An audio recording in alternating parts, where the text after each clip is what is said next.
si Garina. Welcome to our channel! For today's vlog, ipapakita namin how to communication works. Let's start! May mga moments ba na napipin mo na parang may nasabi ka tapos yung kausap mo parang nagtaka lang? Ha? Paano yun?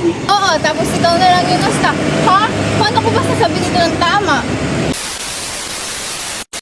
Kaya naman sa episode na to, pag-uusapan natin ang mga moments, yung miscommunication, yung parang, ha?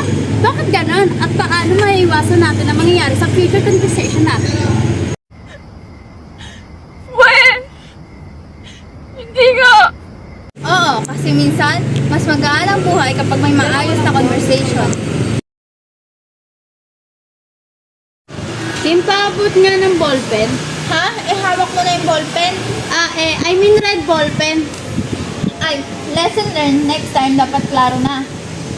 Tama ka, Kim, kasi minsan ang simpleng bagay pwedeng magulo kapag hindi malinaw. Imagine, kapag importante yung pag-uusapan, baka maging problema pa.